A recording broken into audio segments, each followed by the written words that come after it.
South India shopping mall the wedding Mantra సరికొత్త wedding collection South India shopping mall.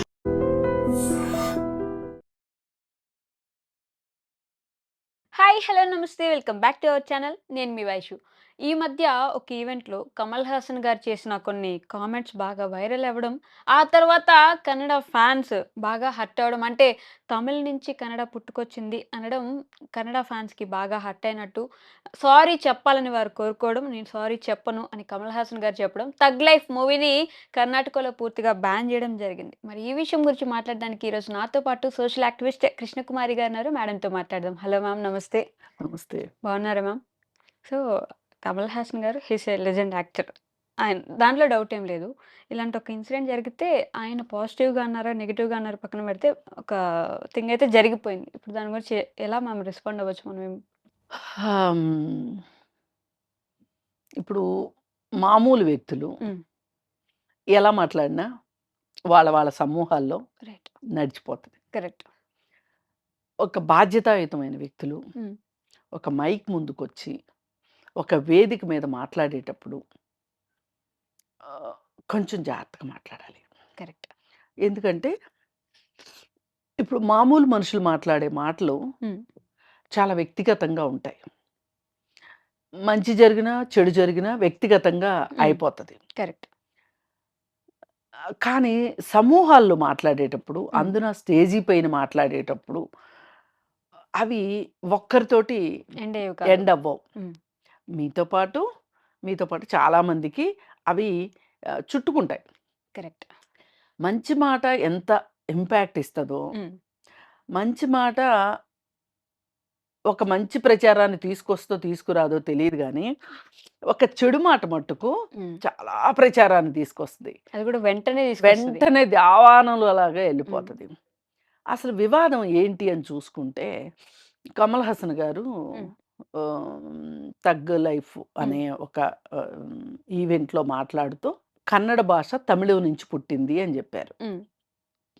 అది కన్నడ వాళ్ళకి నచ్చల. Right.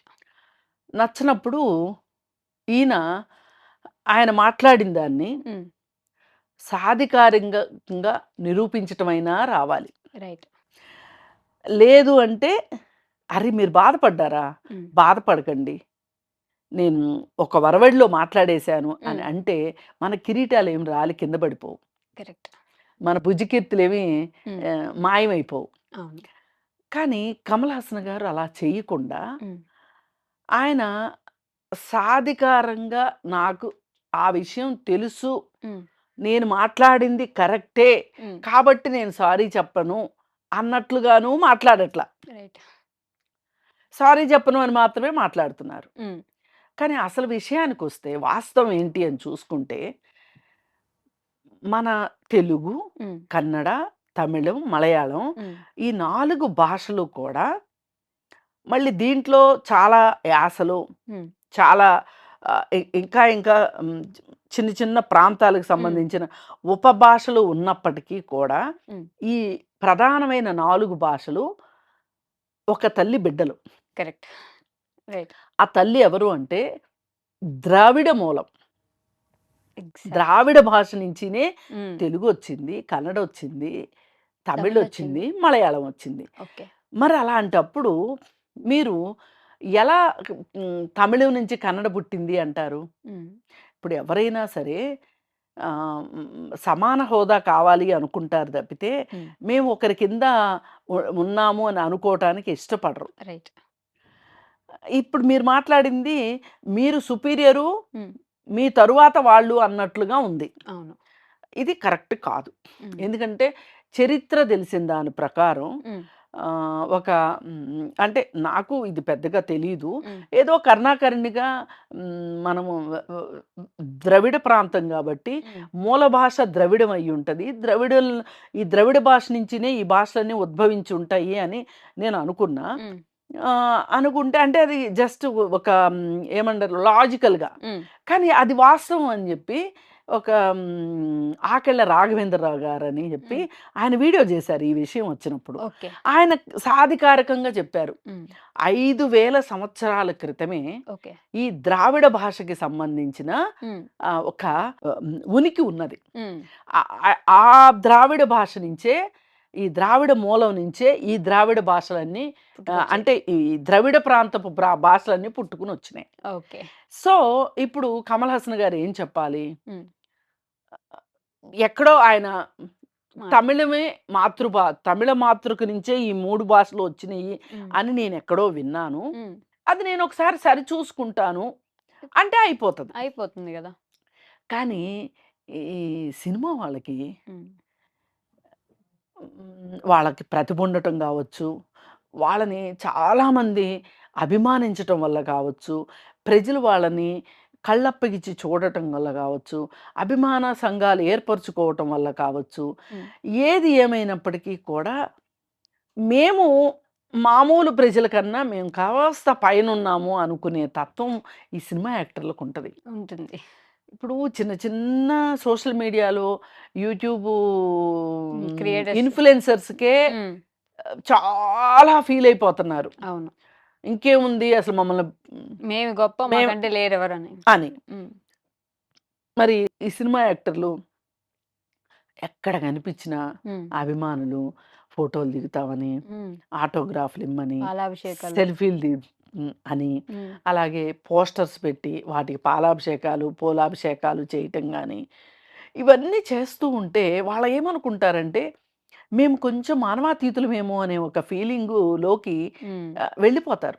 నెడుతుంది మనమే ఏమో. మనమేనేమో ఒక హ్మ్. రకంగా నెడుతున్నాము. వాళ్ళు దాన్ని ఎంజాయ్ జేస్తున్నారు. ఒక రకంగా ఆ ఫీల్‌ని, ఆ ఫీలింగ్‌ని ఆహ్, ఇప్పుడు ఈ మధ్య కాలంలో ఎవరో మీకు ఏమంటారు వాళ్ళని బౌన్సర్‌లెందుకు హ్మ్. అని అడిగితే, మేమెవరి వల్ల ఇబ్బంది పడకుండా ఉంటానికి, హ్మ్. మా వల్ల ఎవరు ఇబ్బంది పడకుండా ఉంటానికి మాకు బౌన్సర్‌లు కావాలి హ్మ్. అని స్టేట్‌మెంట్ ఇచ్చారు. ఓకే. అంటే ఇది ఎలా అయిపోతుంది అంటే, మేము కొంచెం హ్మ్. సెపరేట్ మీ అందరికన్నా. సెపరేట్ హ్మ్. మేము కొంచెం విడివడిన వాళ్ళమే. సెపరేట్ అనే ఫీలింగ్‌లోకి సినిమా యాక్టర్‌లు ఎళ్ళిపోతున్నారు. ఎళ్ళిపోయారు. ఎళ్ళిపోయారు, ఎళ్ళిపోతారు. హ్మ్. ఆ ఒక మైండ్ సెట్ వచ్చేస్తుంది వాళ్ళకి. రైట్. ఇక వాళ్ళకేంటి, అరె! మేము అసలు ఒకళ్ళకి సమాధానం చెప్పటం ఏంటి? హ్మ్. సరే, మీ వ్యక్తిగత విషయాలకి హ్మ్. మీరు సమాధానాలు చెప్పకపోయినా పర్వాలేదు. హ్మ్. కానీ మీ సినిమాల బ్యాన్‌ల వరకు ఎళితే, హ్మ్. మీ నిర్మాతల పరిస్థితేంటి? కరెక్ట్. ఎగ్జాక్ట్‌లీ.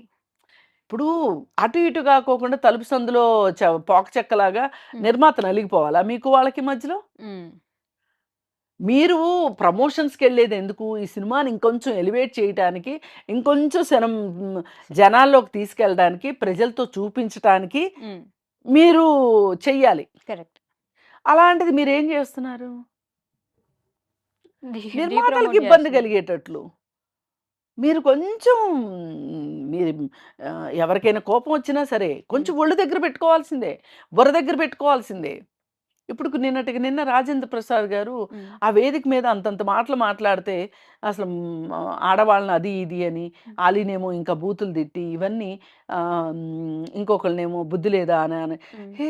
ఇదంతా అసలు ఆ ఎదురుగా కూర్చున్న వాళ్ళకి కూడా రుచించల. హ్మ్.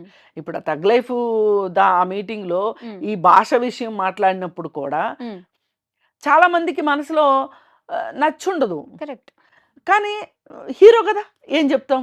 ఎగ్జాక్ట్‌లీ. అప్పటికప్పుడు అనలేము, ఆహ్, చెప్పలేము. అనలేరు కదా! హ్మ్. అందుకని చెప్పి ఏ విషయమైనా సరే మన గౌరవాన్ని తగ్గించుకునేలాగా అసలు మనము ఉన్నది 4 స్టేట్‌లమే. హ్మ్. దక్షిణాది రాష్ట్రాల వాళ్ళం. అవును. ద్రవిడ భాషల వాళ్ళము. హ్మ్. ఈ మన 4 భాషల మధ్యనే మనకు ఐకమత్యం లేకపోతే, ఈ 4 రాష్ట్రాల మధ్యలో ఐకమత్యం లేకపోతే, హ్మ్. మనం ఇంకా నార్త్ వాళ్ళు ఎన్ని రాష్ట్రాలున్నాయి, బోలెడు రాష్ట్రాలున్నాయి, అవును. బోలెడు భాషలున్నాయి. ఆళ్ళతోటి మనం అసలు ఎక్కడ నెగ్గుకు రాగలం? హ్మ్. అసలు ఆ సినిమా ఈవెంట్‌లో సినిమా ప్రమోట్ జేసుకోవచ్చు గదా! కామ్‌గా అయిపోయుండేది. ఇప్పుడు ఇబ్బందేం ఇక్కడ ఉండేది 2 కాదు. ఇబ్బందులు. హ్మ్. అవునన్నా, కాదన్నా మనం ద్రవిడులం కలిసికట్టుగా ఉండాలి. ఒక కుటుంబం వాళ్ళం మనం. హ్మ్.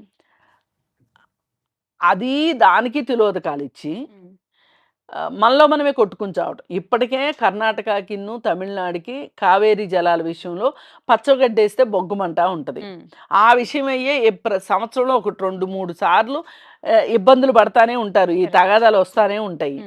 సరే ఎన్ని చాలినట్టు ఇప్పుడు కావేరీ వివాదం ఉండనే ఉంది, ఇంకొక వివాదం ఎందుకు మనకి? అవసరమా? పోనీ సినిమా ప్రమోషన్కి ఏమన్నా అవసరమా? లేదుగా. అవసరమే లేదు. ఎందుకు మాట్లాడినట్లు? అసందర్భంగా అధిక ప్రసంగం అంటారు. రైట్. అసందర్భంగా అధిక ప్రసంగం. అధిక ప్రసంగం తప్పే, అసందర్భంగా మాట్లాడడము తప్పే. దానివల్ల నష్టం తప్పితే లాభం ఉండదు. ఇప్పుడు ఆ నిర్మాతను ఎత్తించి ఎంగేసుకోవాలి, అంతేగా. అది పరిస్థితి. అందుకని చెప్పి మళ్ళీ చెప్పదలుచుకునేది ఏంటంటే, మనము ద్రవిడ మూలం నుంచి, మనవన్నీ ద్రవిడ భాషలు, మనం అందరం దళితులు, ద్రావిడులమే. ఈ 4 రాష్ట్రాలు అంటే ఇప్పుడు కొత్తగా 5వ రాష్ట్రం అనుకోండి, కానీ 5వ రాష్ట్రం అయినా మాట్లాడేది తెలుగే కాబట్టి ఈ 5 రాష్ట్రాల వాళ్ళవి, 4 భాషల వాళ్ళవి మనము ద్రవిడులము. మనం కలిసికట్టుగా ఉండాలి, అంతే. Okay ma'am, thank you so much. Thank you.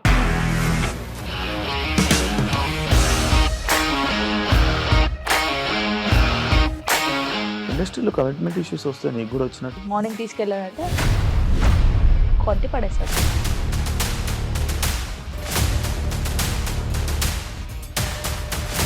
ఒక్కళ్ళు కూడా చూడలేదు ఈ సినిమా అని చెప్పడానికి కూడా చాలా ధైర్యం కావాలి. అది నిజం కదా, దాంట్లో ధైర్యం ఏంటి? ఇది నెక్స్ట్ డే ప్లేట్ మార్చేస్తే తప్పు కదా. As of now we are comfortable this అని నేను అనుకుంటున్నాను. రష్మిక గారిది మీది ఒకే ఊరంట కదా? నీకు కోపం వచ్చిందంటే బాగా తిట్టేత్తరా? తిట్టేద్దామండి. నిజంగా గేమ్ ని ఎలా చేంజ్ చేయగలిగారు? ఏపీఎస్ఎఫ్సి వాళ్ళకి 6 నెలల్లో నేను 6 లక్షలు కట్టా. బిజినెస్ చేయాలనుకుంటే it is as difficult as riding a tiger.